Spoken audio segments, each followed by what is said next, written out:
gentlemen, I'm here with George Kambosas Jr. This is on behalf of Boxing King Media. George, you're one to know about the mental side of the game. I want to get into some of that with you in a bit, but give me your initial reaction to what you just saw on stage with the shove of Devin Haney. I was speaking to your father off camera. Very out of character for Devin. It's not something I ever saw when he took you on or any other opponent. What were your thoughts on that?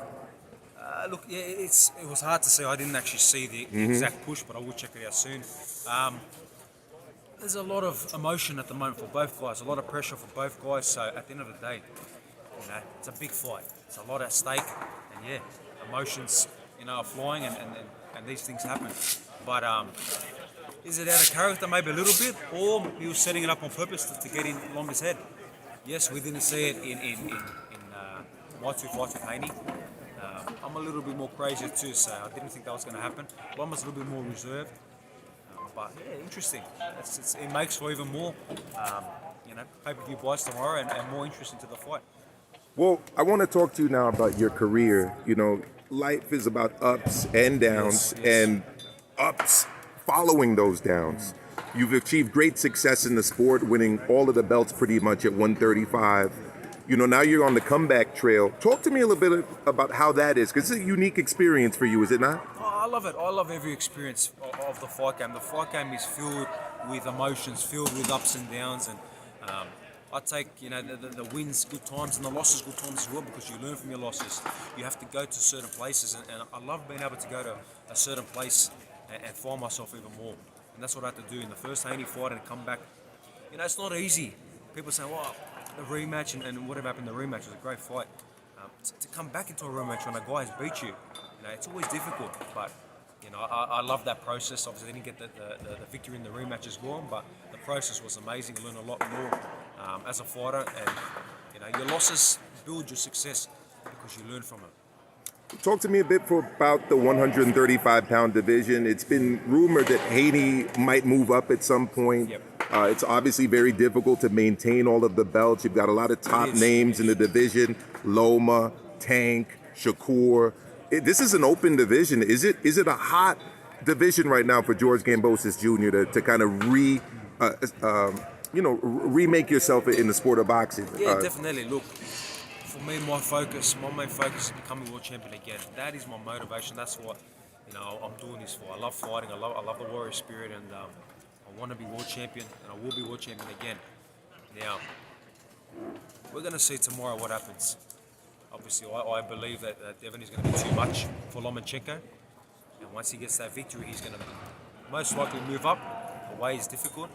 Then belts are going to be free. Now, in that situation, we're already in line for our world title eliminator in the IBF, so our shot will come after our next victory. The other scenario, if Loma was to pull this off, obviously I can't say, but if he does he be a man of his word, like I gave him a shot? And does he give me my shot back, like I did? And we do 50,000, if not more, back in Australia. There's a lot of scenarios, but whatever way it goes, I'm very excited for a fight, great fight, and either way, I'm in a great position. I just enjoy the sport, and like I said, I don't need to do this. I love to do this. I want to do this, and I will be world champion again. So, just quickly touching on that, is that something Loma had promised you previously? Did he give you the shot, or? No, he never promised me. Okay. And like I said, I'm back in Team Haney. I'm supporting Dev in this fight. It looks fantastic if he goes and steamrolls Lomachenko. My stocks go up. But again, if you look at it, that Lomachenko wasn't meant to get a shot. He had his shot originally against Lopez, and to make the undisputed fight or whatever they wanted to call it. And he didn't get it in that fight. So I always give him an opportunity. So we'll see. We'll see if it goes that way. But my mindset is I believe it's going to go the way I believe. Lastly, talking about rebounding from losses, I want to talk quickly about a former opponent of yours, Teofimo Lopez Jr. Has kind of rebounded from that loss in a rather odd and unique way. I mean, he's made statements that Top Rank favors black fighters. Next thing you know, Top Rank is signing you to a multi-fight deal. And obviously Top Rank has a very multicultural fight stable. Talk to me about his mentality kind of after your fight, claiming that he won the fight. His father was up in arms about it. They still claim they won the fight. Yeah, it's crazy. You know, and now he's facing Josh Taylor. Give me your thoughts of kind of his mental, state following his loss to you and his fight coming up with Josh Taylor. Yeah, it's just been a spiral. Even that he's got these last 2 wins, they were awkward guys. Look, these guys were awkward and they made it look harder for him. But again, he's the confidence. I took a lot of confidence out of him. I ripped that out of him. These guys just sometimes a little bit delusional, like I've always said. They still believe they won the fight or whatever. Yeah, no worries. Whatever you want to believe, whatever you want to say, cool. Santa Claus is real. Believe that too. It's an interesting take with them guys. We'll see what happens with Josh Taylor. Look, there's still bad blood with me and Lopez.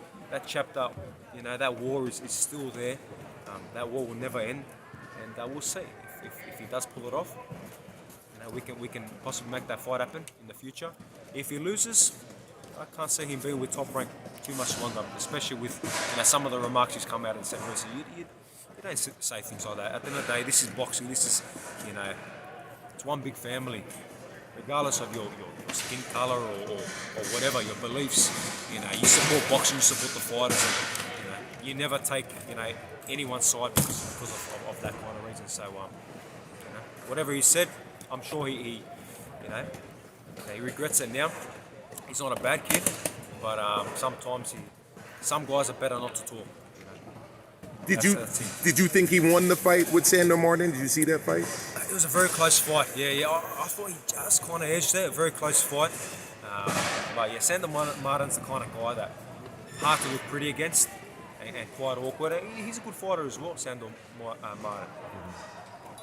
And finally, a real world champion, especially in historical terms, is somebody who fights everywhere.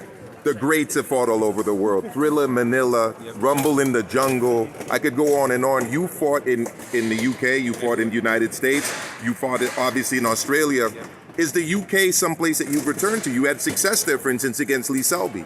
I have fought everywhere. I've fought in Greece, Kuala Lumpur, New Zealand, obviously Australia, here in America. Obviously the UK. And the UK, I love the UK fans. I've got a lot of UK fans. Obviously the fight with Max Hughes is going to be officially announced very soon. And so many UK fans are reaching out and they're supporting myself, which is cool. I love the support and they got a great fan base. I could rock up to any event now in the UK and they'll be swamping me as well and wanting photos and just like we are here as well. It's cool. There you go. George Kambosas Jr., all the best, brother. Yes, Great to see you again. Yes. I'm hoping you come back to New York City where I live. Yeah, all right. Definitely, yeah. I'd love to come back to New York as well. Madison Square Garden. What a venue, what a place. Very, in my heart forever. It's where I won my title. So, New York has a special, place in my heart. Thank you so much, brother. Enjoy the fight tomorrow night.